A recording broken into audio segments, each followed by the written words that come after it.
Hello and welcome to this tutorial. In today's video I'm going to show you how to knit this structure. As far as I'm aware, this is called the daisy stitch, and it's the stitch that's used on all of the Hedda patterns designed by me. In this case you'll see it displayed on an almost finished balaclava. So let's just jump right into it. So here you can see that the rows of the flower stitch are alternating. You go here and here on one round, and then you go between those two flowers on the next round. So depending on what you're knitting, you are going to be knitting a few stitches in stockinette before you do this thing that I'm going to show you now. And then between each of these flowers, there's always 4 knit stitches. So you start with knitting 2 together. Then you start by knitting, then you follow up by knitting 2 together through the back loop, and then you knit 4. And in this case, since I am at the end of my work, I have 2 more knit stitches to do. So that's round 1 of the things you need to do.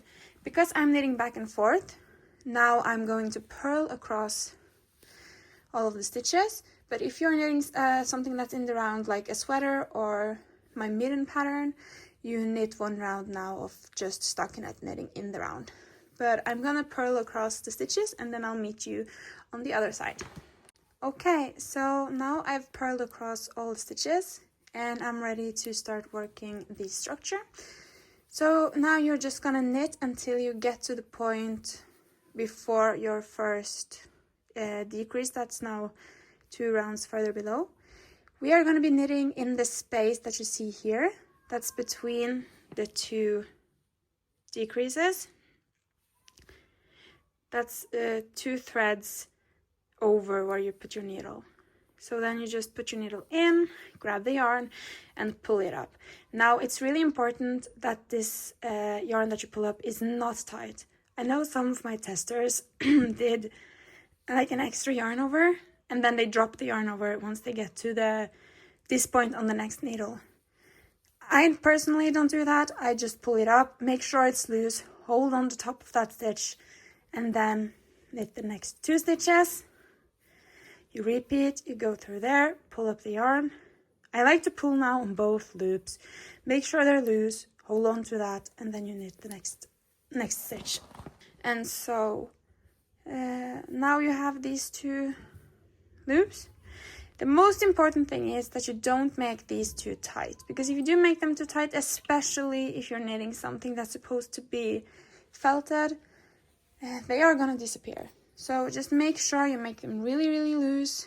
If you need to do the extra yarn over and then drop the yarn over on the next round, but I personally don't need to. But that's just a trick if you need a little bit extra help on getting them loose enough. So as you can see on this balaclava, it's maybe not super duper loose, but this is not supposed to be felted, so it's still loose enough that you can clearly see the structure. So yeah, I hope that helped and that you're now ready to tackle the Hedda series. If you still have any questions or need extra help, feel free to just contact me either through where you purchased the pattern, through Instagram, or shoot me a message on Facebook if you follow my business page there. So yes, thank you all for watching. Happy knitting, and I hope to see you again. Bye.